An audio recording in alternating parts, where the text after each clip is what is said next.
All right, so when you think of Jesus, what comes to mind? Right? Healer, teacher, miracle worker. You've probably heard all those labels. But today, we're going to dig a little deeper. We're going to look at what the people who actually knew him said. The idea is that all those big public miracles, they were really pointing to something way deeper, something a lot more personal. And it all boils down to one single critical question.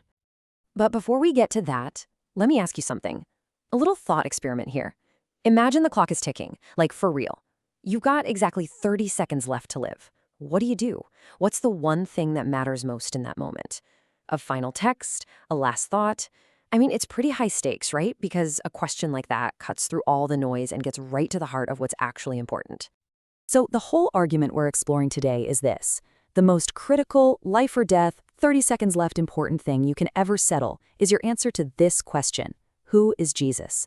And I don't mean just what you've heard in stories or what other people say. I mean, who do you, personally, say he is? So let's get into it. What really matters? Well, these stories we're about to look at, they suggest that Jesus' identity is way, way bigger than just good teacher or miracle guy. He claimed to have a kind of authority that no one else did. And understanding that claim, well, that changes everything. Okay, first up, tuning out the noise. Let's talk about how Jesus handled pressure. And I mean, if you've ever felt completely overwhelmed, pulled in a million directions with classes, friends, future plans, all of it, then his strategy for finding focus is, honestly, kind of a game changer. So get this. Picture the scene. Jesus has just had this absolutely incredible day. He's been healing people left and right. His talks are drawing huge crowds. I mean, in today's terms, he's gone viral. The entire town is literally at his doorstep, camped out. He's at the absolute peak of his fame, and everybody wants something from him. The pressure must have been insane. Now, what would you do in that situation? You'd think he'd lean into it, right? Maybe do a victory lap, schedule a press conference. But no, he does the complete opposite. While it's still dark, before anyone is even awake, he just slips away. He finds a solitary place. He literally trades the roar of the crowd for total silence. And instead of staying to build on his popularity, he decides it's time to leave. And this right here is the key takeaway. He wasn't guided by popularity polls or what the crowd wanted. He was guided by purpose. And that time alone and prayer, that was how he reconnected with it. It was like his filter for all the noise, helping him figure out what really mattered and what he needed to do next. And you can really see that sense of purpose in the way he interacted with people one-on-one. So now we're going to dive into 3 kinds of brokenness. 3 case studies of healing, you could say. And what's so fascinating is that in each one, the physical problem, well, that wasn't the real problem at all. Okay, case number 1, a man with leprosy. Now, we have to understand, back then, this was not just a skin disease. This was a social death sentence. It meant you're an outcast, unclean. People would literally cross the street to get away from you. And the source material here draws this really powerful parallel. It says leprosy is like a mirror for our own hidden struggles. You know, the parts of ourselves we're ashamed of. Think about a mistake, a secret, a bad habit. It starts small, right? But then it grows. And it can start to change who you are. It isolates you. It fills you with this feeling of being, well, dirty or unworthy. And that internal spiritual sickness, that's what the Bible calls sin. So this man, he breaks all the social distancing rules of his day and comes right up to Jesus. And Jesus' response is just stunning. He doesn't flinch. He doesn't back away. He reaches out and touches him. Nobody would have done that. And he just says, I am willing. Be clean.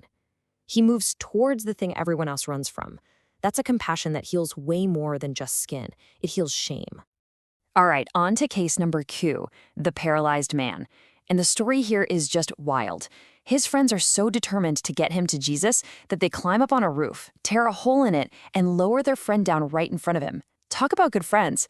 But this is about more than being physically stuck. It's a perfect picture of what it feels like to be totally powerless, trapped by your circumstances.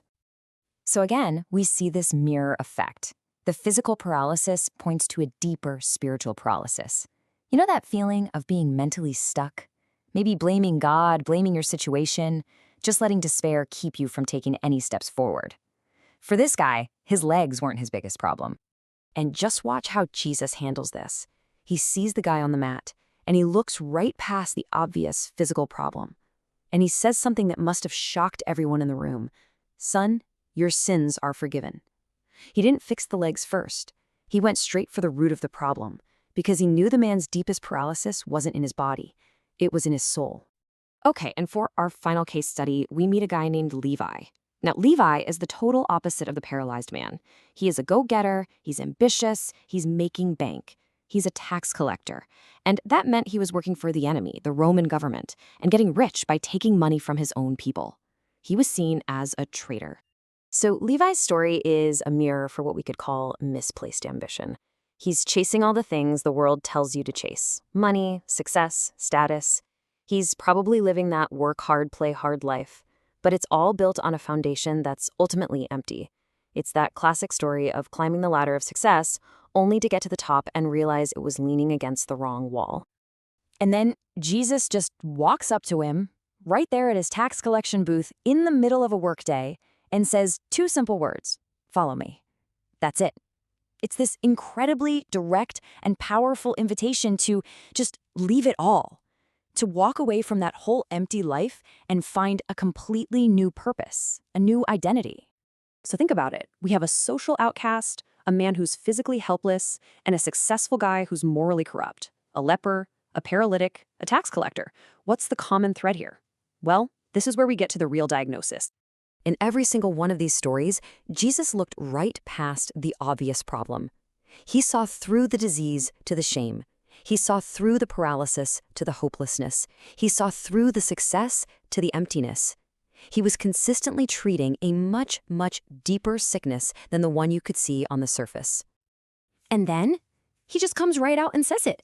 After he heals the paralyzed guy, he turns to all the people who are doubting him, and he says this.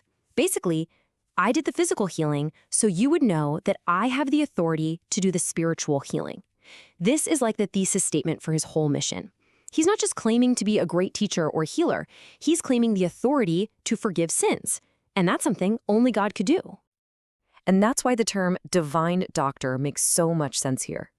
His real mission wasn't just to patch up our external problems, fix a leg here, clear up some skin there.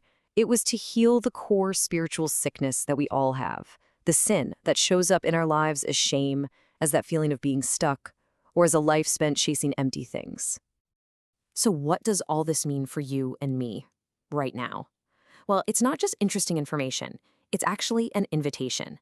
The same simple two-word invitation he gave to Levi.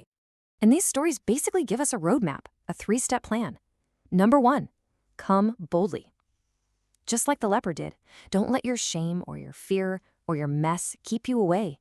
Just come. Number 2, bring others. Be like those 4 friends. Have enough faith to help carry the people around you who are stuck. And number 3, get up and follow. Like Levi, be ready to leave your old pursuits, your old ambitions behind for something real. And all of that really leads us to one final big question. Levi was following money. The crowds were following the next big miracle. Jesus offered a completely different path. So, what are you following? Seriously, is it a GPA? A career path? A relationship? A certain image on social media? And the even bigger question is, wherever that path is leading you, is it a place of real, lasting purpose?